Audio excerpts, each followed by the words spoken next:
কেউ চায় পিয়ার, কেউ চায় নতুন সংবিধান, কারো দাবি গণভোট, কেউ বা শুধুমাত্র নির্বাচনেই খুশি। এই নিয়ে আলোচনা হয়, কিন্তু শেষ পর্যন্ত পৌঁছানো যায় না ঐক্যমতে। তাই ঘুরে ফিরে প্রশ্নটা আসে, সাম্যের যে দেশটি হবার কথা ছিল, যে দেশটি হবার কথা ছিল ঐক্যের, সেই দেশে কেমন ঐক্যমতের বিভাজন। আর তাই মধুমতি ব্যাংক পিএলসি নতুন বাংলাদেশে আজ আমাদের যে বিষয়টি নির্ধারণ করেছি সেটি হলো কথার ঐক্য, বাস্তবের বিভাজন। আপনাদের সবাইকে স্বাগত জানাচ্ছি। দেখছেন নিউজ 24। আপনাদের সঙ্গে আছে আমি রিশাদ হাসান, এবং আমাদের সঙ্গে আজকে স্টুডিওতে অতিথি হিসেবে উপস্থিত আছেন, আমি একটু আমার ডান পাশ থেকে পরিচয় করে দিতে চাই, ব্যারিস্টার মীর মোহাম্মদ হেলাল উদ্দিন, সহ সাংগঠনিক সম্পাদক বিএনপি, এবং আমাদের সঙ্গে আছেন ব্যারিস্টার আসাদুজ্জামান ফুয়াদ, সাধারণ সম্পাদক এবি পার্টি, এবং এর পাশাপাশি আমাদের সঙ্গে আছেন ইউথ লিডার ও পলিটিক্যাল অ্যাক্টিভিস্ট প্রাপ্তি তাপসী। আপনাদের তিনজনকে অসংখ্য ধন্যবাদ আমাদের সঙ্গে স্টুডিওতে উপস্থিত হওয়ার জন্য। আমি একটু প্রথমেই ব্যারিস্টার মীর হেলাল উদ্দিন আপনার কাছে আসতে চাই। আপনি কি আমাদের সঙ্গে একমত কিনা কথার ঐক্য, বাস্তবের বিভাজন? ধন্যবাদ আপনাকে, দর্শকদের শুভেচ্ছা জানাচ্ছি, সহ আলোচকদের শুভেচ্ছা। আমি কথায় ঐক্য, বিভাজন শব্দটাতে আমার একটু সমস্যা। মতানৈক্য থাকতেই পারে, গণতান্ত্রিক সমাজে সৌন্দর্যই হচ্ছে মতের পার্থক্যটা আমরা একজনের সাথে আলাপ করব, এটা নিয়ে ডিবেট হবে। বাট বিভাজনটা এখন আমার মনে হয় একটু হার্শ হয়ে যাচ্ছে শব্দটা। বিভাজন আমি বলবো না, মতানৈক্য থাকতেই পারে রাজনৈতিক সমাজে বা রাজনৈতিক। বিএনপি রাজনীতিতে কি ধরনের স্থিতিশীলতা চায়? বিএনপির রাজনীতিতে কি ধরনের স্থিতিশীলতা চায়, এটা হচ্ছে প্রতিনিয়ত বাংলাদেশের, আপনি যদি এখন ল অ্যান্ড অর্ডার সিচুয়েশন দেখেন, কোনো না কোনো জায়গায় কোনো না কোনো ইস্যু করে স্পেসিফিক মব ক্রিয়েটেড হচ্ছে, এবং সেটা বাসার হাজব্যান্ড অ্যান্ড ওয়াইফের ঝগড়া থেকে শুরু করে একটা রিক্সা চালকের সাথে যাত্রীর একটা তর্কাতর্কি থেকে শুরু করে একেবারে পলিটিক্যাল পর্যন্ত।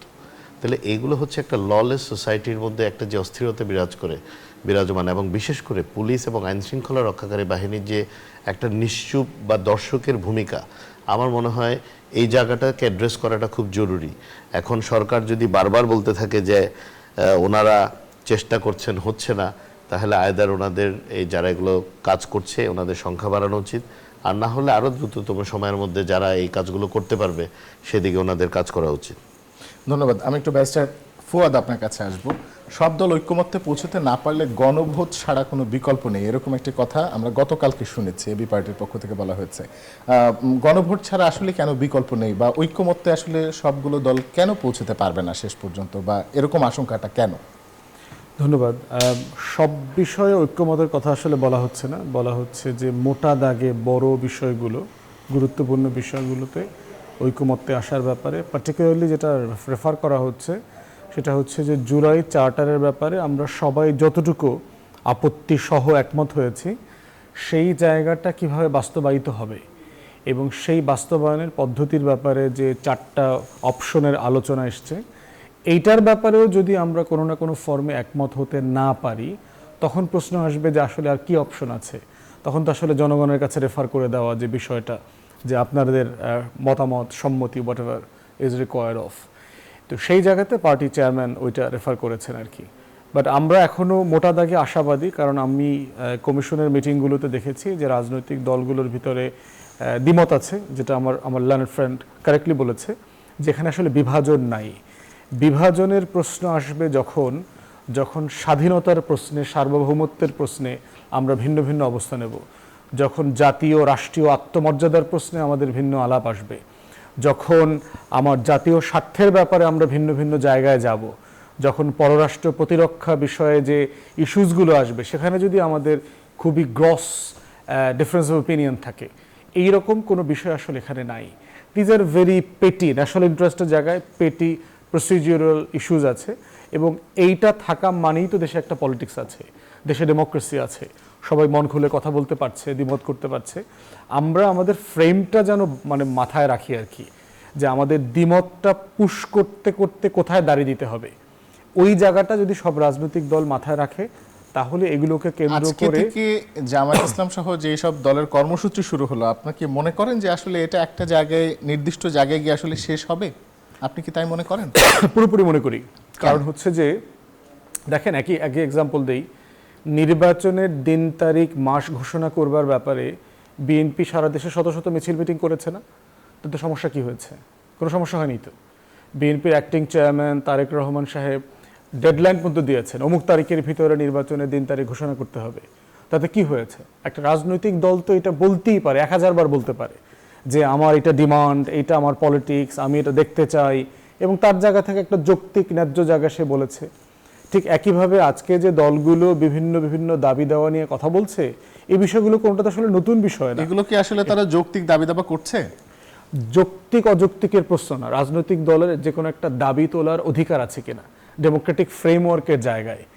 রাজনৈতিক দলের প্রত্যেকটা দাবি হচ্ছে হালাল দাবি, so long it is within the Democratic framework. যৌক্তিক অযৌক্তিকের জায়গাটা এখানে ন্যায্য কোশ্চেন না, কোশ্চেন হচ্ছে জনগণের কাছে কোন দাবিটা at the end of the hour এটা অ্যাকসেপ্টেবল হবে, জনগণ সম্মতি দেবে, ম্যান্ডেট দেবে ওইটা গভর্ন করবার জন্য। এই জন্য পলিটিক্যাল পার্টির প্রত্যেকটা ডিমান্ড হচ্ছে ভ্যালিড ডিমান্ড, আমরা ধরে নেব যতক্ষণ পর্যন্ত সেই ন্যাশনাল ফ্রেম, ডেমোক্রেটিক ফ্রেমের বাইরে না যায়। জি ধন্যবাদ। আমি একটু প্রাপ্তি তাপসী আপনার কাছে আসব। জাতীয় ঐকমত্য কমিশন তৃতীয়বারের মতো তাদের যে বৈঠক সেটি শুরু করেছে এরই মধ্যে, সামনের মাস থেকে একেবারে পুরোপুরি সেটি হবে, এবং এই টাইম ফ্রেমের ভেতরে তারা সব রাজনৈতিক দলকে নিয়ে একটা ঐকমত্যে পৌঁছতে চায়। বাস্তবিক অর্থে আপনি কি মনে করেন, আসলে রাজনৈতিক দলগুলো কি শেষ পর্যন্ত ঐক্য পৌঁছতে পারবে? প্রথম কথা হচ্ছে, আমি রেসপেক্টফুলি কিছু জায়গায় ডিফার করি। সেটা হচ্ছে যে বিভাজন মানে যে কেউ কাউকে দেখতে পারবে না, বিষয়টা এরকম না। যখন আপনি বিভাজনকে মতানৈক্য বলবেন এবং তার পরবর্তীতে বিভিন্ন জায়গায় গিয়ে পপুলিস্ট কথা বলবেন সকলের সামনে, এবং আড়ালে আবডালে হচ্ছে আবার একে অন্যকে দেখতে পারবেন না, এই ধরনের কাজ করবেন, তখনই আমার কাছে মনে হয় যে প্রকৃত রাজনৈতিক পরিস্থিতিটা আসলে হুমকির মুখে পড়ে। বিষয়টা হচ্ছে যে ঐকমত্য কমিশন শুরু থেকে যা করছে সেটা আসলে মানে হাস্যরসাত্মক ছাড়া আর কিছু না। কারণ সত্যিকার অর্থে আপনি দেখেন, যারা আমার পাশে আজকে সহ আলোচক আছেন তারা তো রাজনৈতিক দলের কাণ্ডারি, তারা রাজনৈতিক দলকে রিপ্রেজেন্ট করেন। আমরা যারা আছি আমরা কিন্তু দলগুলোকে দূর থেকে দেখি, বাইরে থেকে দেখি, সাধারণ মানুষ কিংবা শিক্ষার্থীদের মানে দৃষ্টিভঙ্গি থেকে দেখি। তো সেই জায়গা থেকে আপনি দেখেন যে যখন আজকে থেকে জামাত ইসলামী সহ আরও 3টি দলের আন্দোলনটি শুরু হলো, ঐকমত্য কমিশন কিন্তু আরও 1 মাস কাজ করবে, এবং যে জায়গায় ঐকমত্য কমিশন 1 মাস কাজ করছে, তিন দফায় কিন্তু তারা অলরেডি আলোচনায় বসেছে, এবং এই কাজ করার মধ্যবর্তী সময়টাতেই কিন্তু দেখলেন যে আপনি আবার রাজপথে নেমে আন্দোলন করছেন। তাহলে যে জায়গায় রাজপথে নেমে আপনি আন্দোলন করছেন, সেই একই দাবিতে আবার আপনি এসি রুমে বসে বয়েজ ক্লাব করে ঐকমত্য কমিশন করছেন। বয়েজ ক্লাব বলছি কারণ এখানে তো কোনো নারী নাই। তো শুরুতেই তো ঐকমত্য কমিশন যেভাবে শুরু করেছে, প্রথম দফায় সেখানে দেখবেন আপনি যে সিভিল সোসাইটির কিছু রিপ্রেজেন্টেটিভ ছিলেন, দ্বিতীয় দফায় তৃতীয় দফায় কোনো সিভিল সোসাইটির রিপ্রেজেন্টেশন নাই। মানে যারা হচ্ছে জুলাই অভ্যুত্থান করেছে, সবাই তো এনসিপি করে না, সবাই এবি পার্টিও করে না, সবাই বিএনপিও করে না, সবাই জামাত ইসলামীও করে না। তো যারা বাকি যে এতগুলো মানুষের যে স্টেক হোল্ডার, সেই স্টেক হোল্ডারদের নিয়ে কোনো কথাবার্তা নাই। এবং তার পরবর্তীতে আপনি দেখবেন যে এখন যে অবস্থা সেটি দাঁড়িয়েছে, নির্বাচন ফেব্রুয়ারিতে হওয়ার কথা, সেই জায়গায় এসে দলগুলো মিছিল করছে বা তারা আন্দোলন করছে, এবং তারা পরবর্তীতে বলেছে কিন্তু যে তারা আরো যুগপৎ আরো বিস্তারিত আন্দোলনের ডাক দিবে। তো আগামী 1 মাসে ঐকমত্য কমিশন আসলে তাদেরকে নিয়ে কোনো মানে স্থিতিশীল কোনো সমাধানে আসতে পারবে কিনা, এটা নিয়ে আমাদের শঙ্কা আছে। এবং এর পাশাপাশি শঙ্কাটি আছে এই নিয়ে যে ঐকমত্য কমিশন আসলে সকলের কথা বলে না, যে ঐকমত্য কমিশন সকল জনসাধারণের কথা বলে না। একই জায়গায় আপনি ঐকমত্য কমিশনের এসি রুমে বসে মিটিং করছেন, মিটিং থেকে বের হয়ে পরস্পরের বিরুদ্ধে বিষাদাগার করছেন, সেই ঐকমত্য কমিশনের ওপর এবং সেই রাজনৈতিক দলগুলোর ওপরও আসলে আমি ভরসা রাখতে পারি না। আমি একটু ব্যারিস্টার মীর হেলাল উদ্দিন আপনার কাছে আসতে চাই। ঐকমত্য কমিশনের আসলে ভবিষ্যতে কি হতে পারে, আপনারা কি দেখছেন? রাজনৈতিক দল হিসেবে তো আপনারা সেই সব জায়গায় বারবার গিয়েছেন, এবং প্রায় বছর খানিক ধরে বা তারও বেশি সময় ধরে আসলে ঐকমত্য কমিশনের সঙ্গে বৈঠক চলছে। ঐকমত্য কমিশন আমাদের অনেকেরই একটা ধারণা হয়েছে এটা হচ্ছে এমন একটা রুম যেখানে আপনি ঢুকবেন, সব কিছু সবাই এগ্রি করবে, তারপর বের হয়ে চলে আসবেন। It's not like this. আমার যেটা ব্যক্তিগত ধারণা, এটা হচ্ছে বাংলাদেশের রাজনীতিতে দীর্ঘদিন ধরে জাতীয় স্বার্থ নিয়ে বা ন্যাশনাল ইন্টারেস্ট, যেটা আমরা বলি matters of national interest, discuss করার কোনো পরিস্থিতি বা সংস্কৃতি ছিল না। কথাই বলতো না কেউ, কারোর সাথে ডিবেট করতো না, কোনো কিছু করতো না। তো আমার মনে হয়েছে যে রাজনৈতিক সংস্কৃতিতে একটি পরিবর্তন আনার জন্য এই কমিশনটা ক্রিয়েট করা হচ্ছে, এবং শুধু পরিবর্তন আনার জন্য না, এখান থেকে যদি কার্যকর কিছু বের হয়ে যায়। দেখেন, রাজনীতির কারণে বা আমাদের স্টেটমেন্ট বা ভিউ পার্টির যেভাবে দিচ্ছে, বাট আমি যতটুকু জানি মেজরিটি অফ দ্য পয়েন্টসে এই রাজনৈতিক দলগুলো কিন্তু ঐক্যমতে এসেছে। কিছু কিছু জায়গায় প্রসিডিউরাল, কিছু কিছু জায়গায় হয়তো এরার থেকে গেছে। এখন stakeholder is a term which is very perspective. কারণ আপনিও স্টেক হোল্ডার, আমিও স্টেক হোল্ডার। এখন আপনার আর আমার স্টেক হোল্ডিংয়ের মধ্যে কিন্তু কিছুটা পার্থক্য আছে। আমি যখন একটা দলকে আমি রিপ্রেজেন্ট করছি, এই দলে যে শুধু আমি ব্যক্তি যাচ্ছি ডিসকাস করছি তা কিন্তু না। I am representing the student wing of our party. অনেকগুলো সেগমেন্ট বা মহিলা বলেন, আমরা কিন্তু এটা রিপ্রেজেন্ট করছি। যে যাচ্ছে উনি যাচ্ছে যে secretary general, he is also representing. আবার যিনি সিভিক সোসাইটি থেকে যাচ্ছে উনি হয়তো সিভিক সোসাইটির একটা প্রতিনিধিত্ব করছে। তো এখন এমন যদি হয় যে আপনি গণশুনানি করতে থাকেন পল্টন ময়দানে, এটা তো কোনো রেজাল্ট আসার কোনো সুযোগ নাই, বা এরকম কোনো ডেমোক্রেটিক প্র্যাকটিস পৃথিবীর আর কোথাও হয়েছে কিনা আমি জানি না। তো আমি মনে করি যে ঐক্যমত কমিশনটা যেভাবে অপারেট করছে, this is a good initiative. আপনি দীর্ঘদিনের একটি প্রসেসকে তো আপনি ওভারনাইট আপনি ওভারটার্ন করতে পারবেন না। এখানেই বারবার ভুল হচ্ছে। আমরা ভাবছি আমাদের কাছে আলাদিনের প্রদীপ আছে, একটা ঘষা দিব, পরবর্তীতে সব ঠিক হয়ে যাবে। It's not like this, but the process has to start. Continue করতে হবে, এটাকে মেনে চলতে হবে, এটাকে নার্চার করতে হবে। পরবর্তীতে গিয়ে আস্তে আস্তে কালের পরিক্রমায় হয়তো আমরা এটার বেনিফিট পাবো যদি আমাদের সদিচ্ছা থাকে। কিন্তু মানে নির্বাচিত সরকার যারা আসবে পরবর্তীতে, তারা কি আসলে এই ধরনের কমিশন বা এটার আসলে ধারা দেখেন, নির্বাচিত সরকার আসবে, এরকম কোন করবে না, নিশ্চয়তা থেকে আপনারা পান কিনা? ধরেন মনে করেন ধরে নিচ্ছি করবে না, তাহলে কি বাংলাদেশের নির্বাচন হবে না বা নির্বাচন প্রসেস বন্ধ হয়ে যাবে? দেখেন না, কিন্তু এই বর্তমান যে রাজনৈতিক সময়টা, প্র্যাকটিসটা তো আমি বন্ধ এটাতে হয়ে আসছি, আমি এটাতে আসছি যেই প্রেক্ষাপটে 5ই আগস্ট সংগঠিত হয়েছে, যদি ন্যূনতম রাজনৈতিক জ্ঞান কারো থাকে তাহলে এই ভুলগুলো আর কেউ করবে না। গুড ট্রেন্ডগুলো সবাই রাখার চেষ্টা করবে। এটা থেকে বের হয়ে গেলেই তো ইউ লুজ পপুলারিটি। তার মানে আপনি কিছুদিন পরে যাবেন, দেশে একটা গন্ডগোল শুরু হবে, সরকার পরিবর্তন হবে, আবার ইউ গেট ওভারথ্রোন। এইগুলা কেউ আর করবে কোনো রাজনৈতিক সেন্সিবল কোনো রাজনৈতিক দল বা জনসম্পৃক্ত কোনো রাজনৈতিক দল এটা করবে বলে মনে হয় না। কারণ রাজনীতি কিন্তু 5 বছরে শেষ হয়ে, আমরা 17 বছর ধরে কিন্তু আওয়ামী লীগের দুঃশাসনের বিরুদ্ধে মাঠে ছিলাম। সো 30 দিন 35 দিন 40 দিনে তো একটা রেজাল্ট আসে নাই, পূর্ণতা পেয়েছে, পরিণতি পেয়েছে, বাট স্ট্রাগল ওয়াজ লং। সামনেও পথ কিন্তু 5 বছর পরে কোনো দলের জন্য শেষ হবে না নির্বাচনের পরে, তার পরবর্তীতে সেই দলকে বাংলাদেশে রাজনীতি করতে হবে। তো আমার মনে হয় না যে ভালো যে সাইটগুলো চালু হয়েছে এগুলো কেউ বন্ধ করে দেবে বা এগুলাকে কেউ ইগনোর করে চলবে। আমি একটু আপনার সঙ্গে যোগ করতে চাই, বিএনপির স্থায়ী কমিটির সদস্য মঈন খান তিনি বলেছেন যে আসলে সংস্কার প্রক্রিয়ারই সংস্কার প্রয়োজন। আপনি কি এটার সঙ্গে একমত? দেখেন উনি কি পার্সপেক্টিভে বলেছেন এটার এক্সপ্লেনেশন উনি দিতে পারবে। দেখেন every day the world is dynamic, পরিবর্তন হচ্ছে। তো আজকে যে পরিবর্তনটা দরকার এটাও পরিবর্তন, কালকে এটা আবার চেঞ্জ করতে হবে। তো ইটস এ ডাইনামিক প্রসেস। এখন পরিবর্তন, এটাও পরিবর্তন যদি হয় হতে পারে, দরকার হতে পারে ওনার দৃষ্টিতে, বাট একটা পয়েন্টেতে স্টার্ট করতে হবে। There must be starting point. আমার মনে হয় স্টার্টিং পয়েন্ট শুরু হয়েছে, বাকিটা ভবিষ্যতে দেখা ধন্যবাদ। যাবে। ব্যারিস্টার ফুয়াদ, একটু আপনার কাছে আসবো। একদিকে জামাত সহ 7 দলের বিক্ষোভ, অন্যদিকে হেফাজত ইসলাম বলেছে যে জোট নির্বাচনের জোট গঠনের ক্ষেত্রে সতর্ক থাকার আহ্বান জানিয়েছে। আসলে দুটো বিষয়কে আপনি আসলে কিভাবে ব্যাখ্যা করবেন?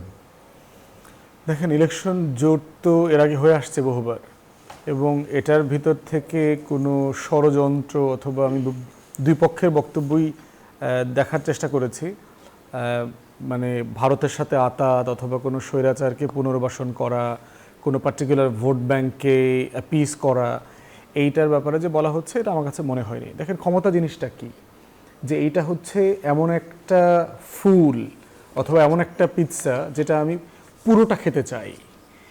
এখন এই পুরোটা খেতে যাওয়ার যারা অংশীজন তাদের বিরুদ্ধে তো একটা জেনুইন ফাইট আছে। ডেমোক্রেসিটা কি, যে এই গ্ল্যাডিয়েটার্সের ফাইটটাকে সেনেটের ময়দান থেকে বের করে এনে একটা ফ্রেমে ফেলে দিয়েছে যে আমি এই ফাইটটা গ্ল্যাডিয়েটার্সের মতো করে করব না, আমি একটা গ্রামার মেনটেন করে এই ফাইটটা করব আর কি। এবং এই ফাইটটা প্রত্যেক রাজনৈতিক দল চাইতেছে যে তার যে কেকটা আছে এই কেকের সাইজটা একটু বড় করতে। তার যদি একটা পিস থেকে থাকে পিৎজার, সে একটা সেকেন্ড অংশ চাচ্ছে এখানে, তার ভোটের শতাংশ বাড়াতে চাচ্ছে, সিটের শতাংশ বাড়াতে চাচ্ছে, এবং সেটা সে কিভাবে করবে, যার যার রাজনীতির জায়গা থেকে করবে। এবং সেটাতেই দেখবেন যে একটা দল আর একটা দলের পলিসির সমালোচনা করছে, একজনকে বলার চেষ্টা করতেছে আর একজনকে যে সে আসলে এই সংস্কারের সাথে বিশ্বাসঘাতকতা করছে, জুলাই সনদ বাস্তবায়ন করবে না, তাকে বিশ্বাস করা যায় না।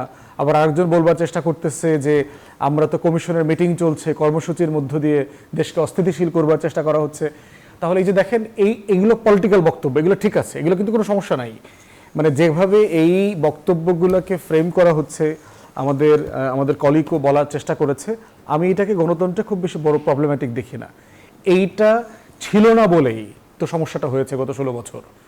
আমরা হচ্ছি এক রঙের কালো কোটের এই পেঙ্গুইনের মানে পোষ্য সমাবেশ দেখতে দেখতে সিঙ্গুলার ওপিনিয়নে অভ্যস্ত হয়ে গেছি।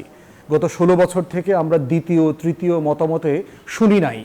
তো সাডেনলি যখন একটা রাজনৈতিক দল অথবা 10টা দল যারা আওয়ামী লীগ বিরোধী আন্দোলন করেছে তারা তার জায়গা থেকে আলাদা আলাদা মতামত দিচ্ছে, এইটা পলিটিক্যাল পার্টি এবং জনগণের ভিতরে একটা ট্রমা আকারে যাচ্ছে যে কী ব্যাপার, এরা সবাই একসাথে ছিল, আলাদা হয়ে গেল, হায় হাল্লা, এগুলো কী অবস্থা হইলো, এরা গত বছর একসাথে আন্দোলন করছে, এখন একজন একজনকে রাজাকার বলতেছে। তাহলে রাজনৈতিক দলগুলো আসলে জনগণের কথা এভাবে চিন্তা করলো না কেন, যে জনগণের ভিতরে যে ট্রমাটা যেন তৈরি না হয় সেই জায়গাটায় তারা কেন কাজ করলো? ট্রমা তৈরি না হোক এটা না, বিষয়টা হচ্ছে অভ্যস্ত হয়ে যাবে। এই যে প্রসেসটা দেখতেছে না, সবাই সব জায়গাতে অভ্যস্ত হয়ে যাবে। ডাকসুর রেজাল্টে একটা ট্রমা, একটা শক ওয়েভ তৈরি হয়েছে না পলিটিক্যাল ক্লাস এস্টাবলিশমেন্টের মধ্যে, কিন্তু এটা কি হচ্ছে আবার অ্যাবজর্ভ হয়ে যাবে। ট্রমার নেচার হচ্ছে আপনি এটাকে ট্রমা আকারে স্বীকৃতি দিতে হবে, এই প্রসেসটাকে ফলো করতে হবে, এই প্রসেসের মধ্য দিয়ে ট্রমা অ্যাড্রেসড হবে। ধন্যবাদ। তর্কটা জারি রাখার সুযোগ দিতে হবে। আমরা একটু প্রাপ্তির কাছ থেকে শুনি। প্রাপ্তি, আপনি কি মনে করেন এই যে এক একটা দলের এক একটা মত, এক একটা দলের এক একটা দাবি, এটাকে আসলে আপনারা তো ইউথ লিডার বা আপনারা জুলাই যোদ্ধা হিসেবেও সামনে থেকে বেশ দেশকে নেতৃত্ব দিয়েছেন, ছাত্র সমাজের সাথে আপনারা ছিলেন সবসময়, আপনারা আসলে এটাকে কিভাবে দেখছেন? আমার কাছে মনে হয় যে বাংলাদেশে পার্টিকুলারলি 2025 সালের সেপ্টেম্বরে দাঁড়িয়ে যদি আমাদের এটা বোঝাতে হয় যে প্রত্যেকটা পলিটিক্যাল পার্টির নিজের নিজের আইডিওলজি থাকবে, নিজের নিজের ট্যাকটিক্স থাকবে, এটাই হচ্ছে গণতন্ত্র, এইটা এখানে পক্ষ বিপক্ষ থাকবে, এখানে মতানৈক্য থাকবে, বিভাজন থাকবে, এটাই গণতন্ত্র, মানে এটা তো শিশু, এখন যারা বাংলাদেশের রাজনীতিতে যাদেরকে আমরা শিশু বলছি তারাও এটা বুঝে যে আসলে গণতন্ত্র মানে কি, কারণ আমরা গত 16 বছর ধরে গণতন্ত্রটা দেখতে পাইনি। তো যখন আপনি আজকে যে কোনো দাবিতে যখন আপনি আন্দোলনে নামেন, কিংবা আন্দোলনে না নামলে আপনি যখন টক শোতে, টিভিতে কিংবা বিভিন্ন মাধ্যমে বিবৃতিতে আপনি হচ্ছে আপনার আইডিওলজি জনগণের কাছে পিচ করতে চান, তখন জনগণ যদি সেটা সমালোচনা করে, বা ধরেন জনগণ কোনো সমালোচনাতেই আমি যাচ্ছি না, ধরেন কোনো ইনপুট দিল, কোন একটা গঠনমূলক কোন একটা ইনপুট দিল, সেটাকে যদি আপনি মনে করেন যে না আমার নিজস্ব একটা লেন্স থাকতে হবে, যদি সেই নিজস্ব লেন্সের কেউ বিরোধিতা করে কিংবা সমালোচনা করে, তখন আপনি যদি তাকে বলেন যে আসলে জনগণ যেহেতু একই ধরনের লিনিয়ারিটি দেখতে দেখতে অভ্যস্ত হয়ে গিয়েছে, এটা আমি মনে করি জনগণের জন্য অপমানজনক, এবং এই ধরনের দৃশ্যতা থাকা উচিত না। যে আজকে যখন আমরা যে কোনো জিনিসের ক্রিটিক করছি, যে কোনো জিনিসের সমালোচনা করছি, কিংবা কিভাবে এই আইডিওলজিগুলোকে, কিভাবে এই প্রস্তাবগুলোকে আরো ভালো করা যায় সেটা নিয়ে কথা বলছি, তখন সেটি আসলে আপনি বলতে পারবেন না, কেননা সেটি হচ্ছে গণতন্ত্র। তো গণতন্ত্রের ক্লাস তো আমরা অনেক নিয়েছি, গণতন্ত্রের ক্লাস সবচেয়ে বেশি দিচ্ছে আওয়ামী লীগ। তো এখন আসলে গণতন্ত্রের না, আমি তো বলছি না যে কেউ নিষেধ করছে, আমি পলিটিক্যাল পার্টি কেউ বলছে যে তোমাদেরকে ফ্রিলি অপিনিয়ন দেয়া যাবে না? অবশ্যই না। পলিটিক্যাল পার্টিগুলো কেন এটা বলবে যে ফ্রিলি অপিনিয়ন দেওয়া যাবে না? তুমি প্রেসারটা ফিল করছো কোথায়? আমি শেষ করতে দেন। বিষয়টা হচ্ছে যে যখন আপনি ক্রিটিকটা করছেন, তখন কিন্তু আপনি দেখবেন যে সব ক্রিটিককে ফ্যাসিবাদী লেন্সে দেখা হচ্ছে। আপনি যখন ক্রিটিক করছেন তখন আপনাকে বলা হচ্ছে যে 16 বছর ধরে যেহেতু একই ধরনের জিনিস আমরা দেখছি, তাই এখন ভিন্ন কোনো কিছু দেখলেই আমাদের মধ্যে ট্রমা কাজ করে। যখন আপনি ক্রিটিক করছেন তখন বলা হচ্ছে 16 বছর ধরে তো এটা কোনো কিছু দেখা নাই। সো এখন যখন কোনো একটা নতুন যে কোনো একটা জিনিসের ক্রিটিক করা হচ্ছে, তখন একই সাথে যে আসলে কোনো কিছু বুঝে না বলে যে ডাউন প্লেইং সিনড্রোম, সেটা কিন্তু আমরা সামনে দেখতে পাচ্ছি। তো সেই জায়গায় আসলে প্রেশার, আমি বলবো যে যেহেতু ফুয়াদ ভাই প্রশ্নটি করেছেন, প্রেশার তো আমরা ফিল করবো না, প্রেশার ফিল করবেন আপনারা, কারণ আপনারা রাজনৈতিক দল, আমরা সারাক্ষণ আপনাদের প্রশ্ন করব, আমরা আপনাদের ঠিক পথে রাখার কাজ করব, সেটা হচ্ছে আমাদের কাজ। প্রেশার যেন আপনারা সারাক্ষণ ফিল করতে পারেন, সেই কারণেই কিন্তু আমরা এই চেয়ারে বসে আছি। ধন্যবাদ। আসলে রাজনৈতিক দলগুলো আসলে কতখানি এই প্রেশার বা এই জায়গাটা রাজনৈতিক দলগুলো ভাবছে বা সেগুলো নিয়ে কাজ করছে, সেই আলোচনা আমাদের অব্যাহত থাকবে। কিন্তু এই মুহূর্তে মধুমতি ব্যাংক পিএলসি নতুন বাংলাদেশে একটা ছোট্ট বিরতি নিচ্ছে। বিরতির পর যখন ফিরবো তখন থাকছে বাকি আলোচনা।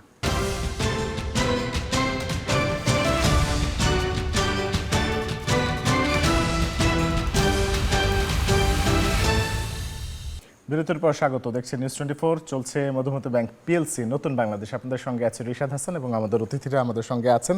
আমি একটু মীর হেলাল আপনার কাছে আসতে চাই। বিএনপি কি নির্বাচনমুখী কোনো কর্মসূচির দিকে আগাচ্ছে? আমরা গতকালকে বেশ কয়েকটা গণমাধ্যমে খবর পেয়েছি যে বিএনপি নির্বাচনমুখী কোনো কর্মসূচির কথা চিন্তা করছে বা ভাবছে। আমরা তো অলরেডি নির্বাচনমুখী কর্মকাণ্ডের মধ্যে আছি, তো এটাকে আরও জোরদার করার আমাদের পার্টি থেকে সিদ্ধান্ত হয়েছে। আমাদের কিছু স্পেসিফিক প্রোগ্রাম দেওয়া হয়েছে, সাথে সাথে যারা আমাদের একদম প্রান্তিক পর্যায়ে, মানে আমাদের ইউনিয়নের ওয়ার্ড পর্যায়ে যেগুলো সেন্টার, মোস্টলি ভোটিং সেন্টার্স, ওই কেন্দ্রিক গণপ্রচারণা এবং জনসম্পৃক্ততা বাড়ানোর নির্দেশনা দেওয়া হয়েছে। তো যেটা ছিল এটা জাস্ট গতি আর একটু বাড়ানো হচ্ছেই। ওকে, ধন্যবাদ। ব্যারিস্টার ফুয়াদ, একটু আপনার কাছে আসবো।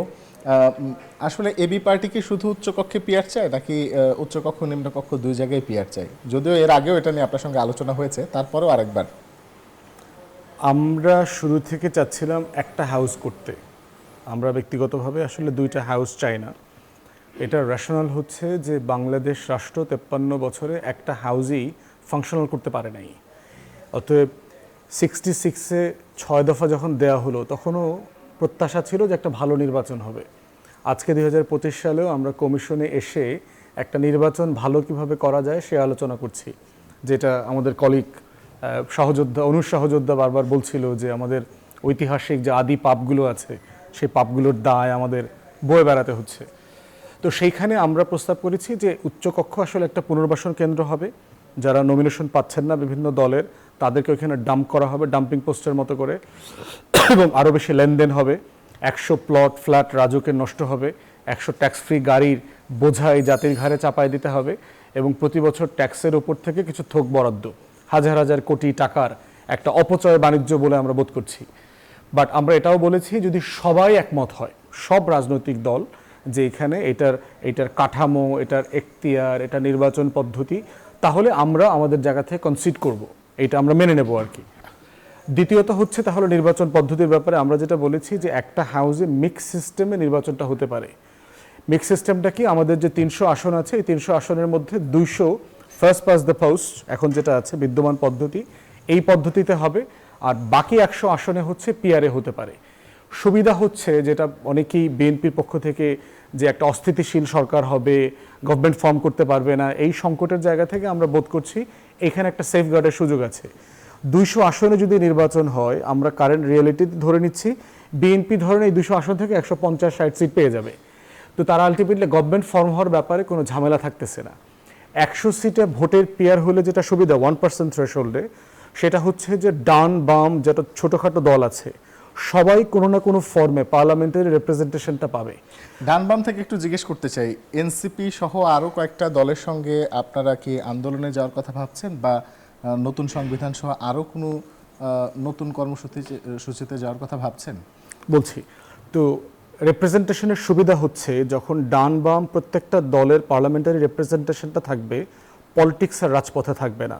আন্দোলন, হরতাল, ধর্মঘট, ভাঙচুর, নির্বাচিত সরকারকে টেনে হেঁচড়ে 3 বছর পরেই তাকে অস্থিতিশীল করে দেবার যে রাজনীতি 90-এর দশক থেকে আমরা দেখেছি, এইটা পুরোটা পার্লামেন্টে চলে যাবে।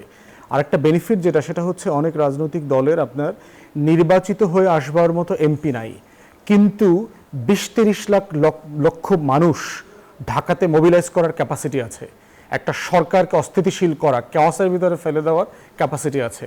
তাকে যদি আপনি সিস্টেমে পার্লামেন্টে নেন তাহলে সরকার স্থিতিশীল হয়ে যাবে, রাজনীতি স্থিতিশীল হয়ে যাবে। এই জন্য বোধ করছি যে একটা মিক্স সিস্টেম ইট সার্ভস এভরিবডি, এবং ওই 100-র ভিতরেও কিন্তু পিআরএ বিএনপি আরও 30-40টা পেয়ে যাবে। তো মোটা দাগে দেখা যায় 200 প্লাস মাইনাস সিট বিএনপি পাবে। কেন বিএনপির কথা কেন বারবার বলছি, বড় দল আকারে যে কোনো রিফর্মের ব্যাপারে বিএনপিকে আশ্বস্ত করা জরুরি, কারণ সে আশ্বস্ত না হলে যেটা হবে সংস্কারটা টেকসই হবে না। এবং দ্বিতীয়ত হচ্ছে সে যদি ক্ষমতা হারানোর একটা ভয় কাজ করে, সে পলিটিক্যালি ভুল ডিসিশন নেবে এবং তার যে হিস্টোরিক্যাল অ্যালাই আছে তাদের সাথে সে হস্টাইল হয়ে যাবে, সেটা আমাদের ন্যাশনাল ইন্টারেস্টকে ভঙ্গুর করে দেবে। এই জন্যই কথাটা বারবার বলছি।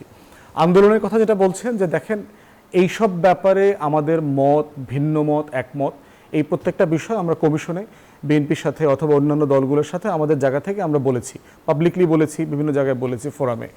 যতক্ষণ পর্যন্ত কমিশন ফাংশনাল আছে, যতক্ষণ পর্যন্ত এই সরকারের কাছে আমার অ্যাক্সেস আছে, আমি কথা বলতে পারছি, সমালোচনা করতে পারছি, এবং ইন্ট্রা পলিটিক্যাল পার্টিসের ডায়ালগের স্পেস আছে, আমি চাইলেই যে কোনো রাজনৈতিক দলের সাথে এখন বসতে পারি, কথা বলতে পারি, একমত করতে পারি, দ্বিমত করতে পারি, ততক্ষণ পর্যন্ত আমরা এখনই বোধ করছি না যে রাজপথে কোনো কর্মসূচি দেওয়ার প্রয়োজন আছে। তাতে যেটা হতে পারে যে আমাদের যারা যে সকল শক্তিরা অরাজকতা তৈরি করতে চাচ্ছে তারা হয়তো সুযোগ নেবে। তাই আমি বোধ করছি বিএনপি এবং যে সকল দল রাজপথে কর্মসূচি দিচ্ছে তাদের নিজেদের ভিতরে বোঝাপড়াটা জরুরি, বসা দরকার, দূরত্ব গোছানো দরকার। ধন্যবাদ। আমি একটু প্রাপ্তি আপনার কাছে এমনিতেই আমরা নির্বাচন নিয়ে বা নানাবিধ কর্মসূচি নিয়ে রাজনৈতিক দলগুলোর বেশ কিছু কর্মসূচি আজকে থেকেই দেখতে পাচ্ছি এবং সেখানে জনদুর্ভোগ একটা অনেক বড় ইস্যু এখনো পর্যন্ত বলা যাচ্ছে। তবে এই সব কিছুকে ছাপিয়ে নির্বাচন এবং নির্বাচনের নমিনেশন বাণিজ্য এগুলো নিয়ে আসলে নানা মানুষের নানা মত আছে। প্রাপ্তি তাপসী কি মনে করে আসলে নির্বাচনকে সামনে ঘিরে আর কোন কোন শঙ্কার জায়গা জনমনে আছে? প্রথম কথা হচ্ছে যে এটা তো এখন স্বীকার করতে হবে যে একই সাথে যেরকম স্বীকার করি যে ইন্টারিম সরকারটা আমাদেরই সরকার, আমাদেরই রক্তের উপর দাঁড়িয়ে সেই সরকারটি ক্ষমতায় বসেছে এবং আমাদেরই ম্যান্ডেটে সেই সরকারটি এখনো ক্ষমতায় আছে।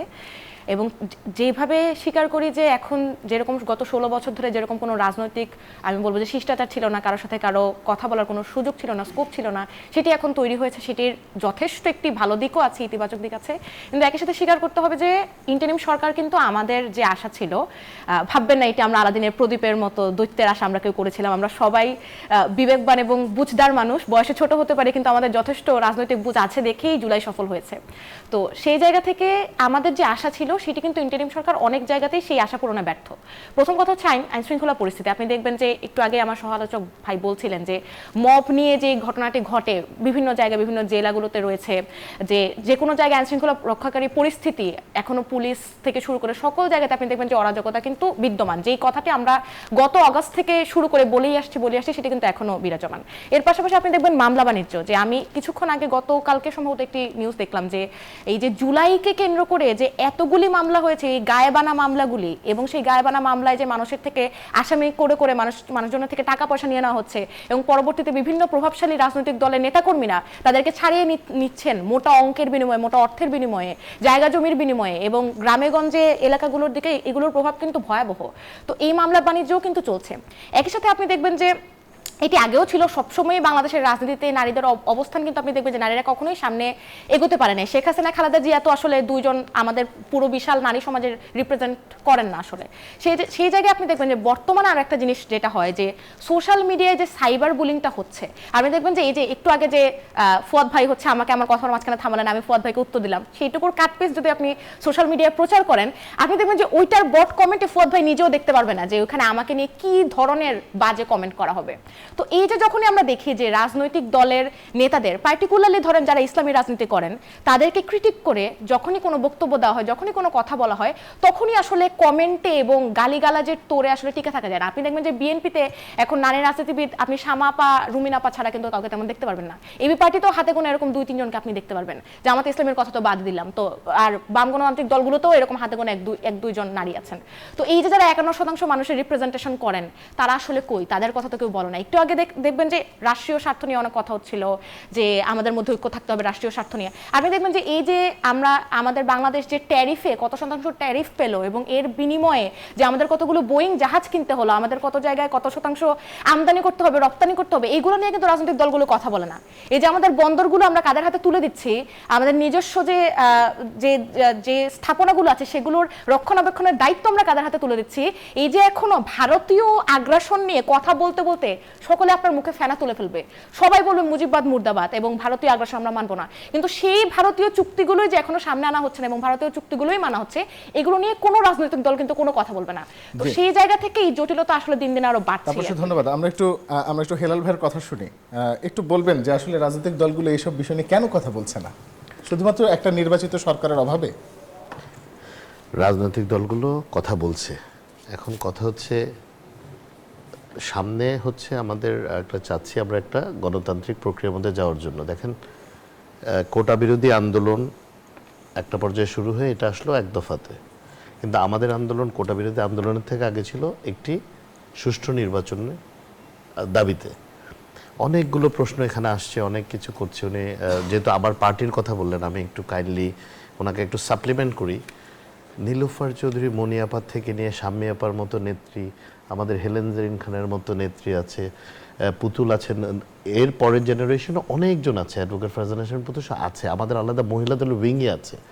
তা আমরা মানে যদি ব্ল্যাঙ্কেট কমেন্টস এখনও করি যে নেই, আরও হওয়া দরকার, ট্রু, বাট শুধুমাত্র শামা আপা আর রুমিন বিএনপির মতো এত বড় একটা দলকে রিপ্রেজেন্ট করে এইভাবে করে আসলে জি। করার জন্য, কিন্তু শামা আপা বা রুমিনা আপা বা মনি আপা তারা যে ধরনের সাইবার বুলিং ফেস করেন, আপনি তো দেখে থাকবেন রুমিনা আপাকে জি, নিয়েও কি জি। জঘন্য কথাগুলো হয়, না। সেগুলোর বিরুদ্ধে দল থেকে আপনারা কি ব্যবস্থা নিয়েছেন? না, আমরা আইনি ব্যবস্থাও নিয়েছি, আমরা ওনাদেরকেও বলেছি। কারণ দেখেন, বাংলাদেশের যে ক্রিমিনাল জুরিসপ্রুডেন্স বা পৃথিবীর যে কোনো জায়গায় এটা অ্যাগ্রিভ পার্সনকে এগিয়ে আসতে হয় আনটিল আনলেস আপনার রাষ্ট্রের অংশ।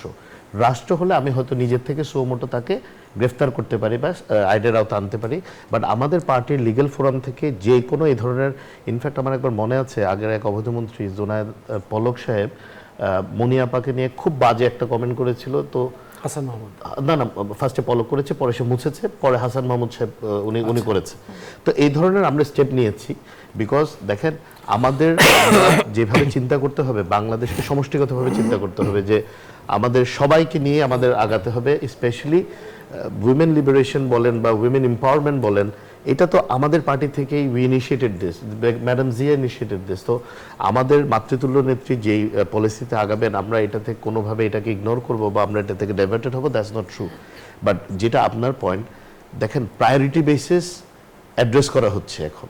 আপনি এই ইন্টারিম গভর্নমেন্ট সবার ম্যান্ডেট নিয়ে এখানে এসছে, কিন্তু এনাদের উপদেষ্টা কয়জন, বাংলাদেশটার কি অবস্থা, প্রশাসন তো এখনো, আই মাইট বি রং, আমার মনে হয় মোর দেন 80%, 90%-এর কাছাকাছি এখনো তো আওয়ামী লীগের লোকজনই যারা ওই সময় পোস্টেড হয়েছে তারা বিভিন্ন জায়গায় আছে। তো এইটা ওভারনাইট চেঞ্জও করতে পারবেন না, বিকজ একটা প্রসেস তো আছে। আপনার ইনটেক কি হবে, যেমন ওই মাঝখান দিয়ে বললো এসআই নেবে নাকি এএসআই নেবে, এএসআই নেবে। এখন দেখেন আগে তো একটা ছিল কনস্টেবল থেকে গিয়ে এএসআই হচ্ছে, একটা প্রমোশন নিয়ে আসছে। তো এখানেও একটা অসন্তোষের ব্যাপার আছে। তো আমরা যে চাইলেই কোনো কিছু রাইট ওয়ে অ্যাড্রেস করতে পারবো তা না, but in due course of time with priority, যেটা প্রেরোগেটিভ, যেটা আগে দেওয়া লাগবে, আমার মনে হয় ওইভাবে করে আমাদের ডিল রাজনৈতিক করতে হবে। দলগুলো আসলে নজর দেওয়ার চেষ্টা করছে, তাই তো? করতে হবে, অনেক- তাই করতে হবে। অনেক ধন্যবাদ। আমরা এই বিষয়ে এই আলোচনা আমরা অব্যাহত রাখবো, কিন্তু আমরা এই মুহূর্তে একটা ছোট্ট বিরতি নেব। বিরতির পর যখন ফিরবো তখন মধুমতি ব্যাংক পিএলসি নতুন বাংলাদেশে থাকছে বাকি আলোচনা, সঙ্গেই থাকুন।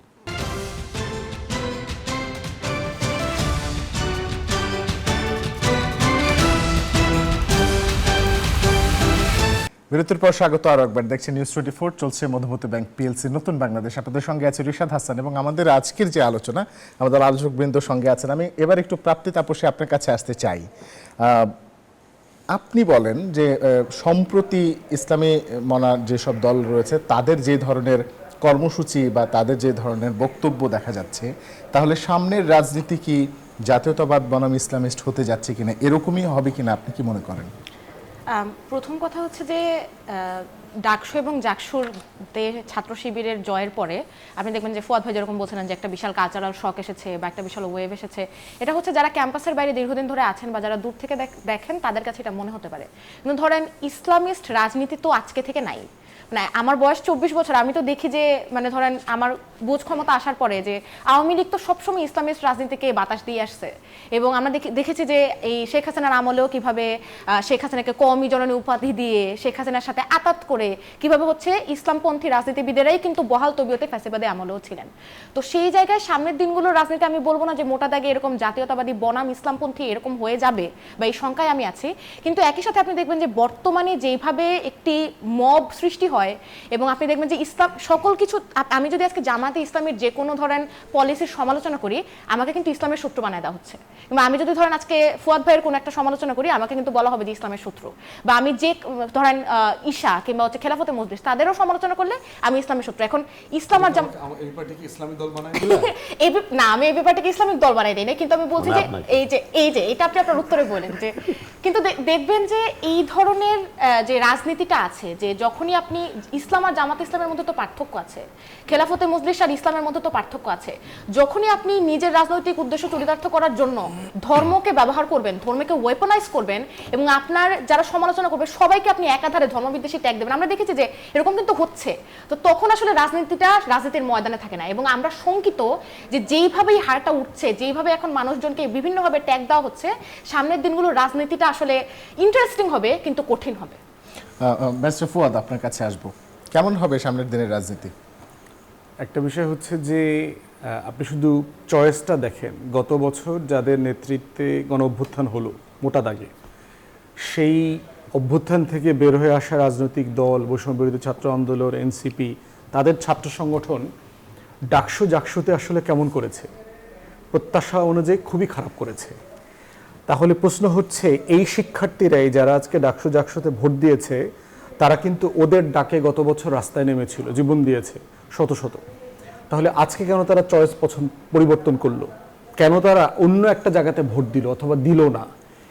এইটাকে পুরাতন কোনো গ্রামার দিয়ে বোঝানো যাবে না। মাঝখানে দেখবেন আমার একটা বক্তব্য খুব সমালোচিত হয়েছে যে আমি ছাত্রদলকে এইটা বলেছি ওইটা বলেছি। আসলে বলি নাই, আমি বলেছি শিক্ষার্থীদের যে ইন্টারভিউগুলো দেখলাম, ওখান থেকে শিক্ষার্থীরা বিভিন্ন পারসেপশন ডেভেলপ করছে যে জিন্স পরা একটা টি শার্ট পরা মেয়ে ধরে নেওয়া হয় যে সে কখনো শিবিরকে ভোট দেবে না, কিন্তু সে বলছে যে আমি সাদেক কায়েমকে ভোট দেব, কারণ তাকে ফিল করি যে সে থাকলে আমি ক্যাম্পাসে অনেক সিকিউর ফিল করব। এটা একটা পারসেপশন, এটা রাইট রঙের বিষয় না।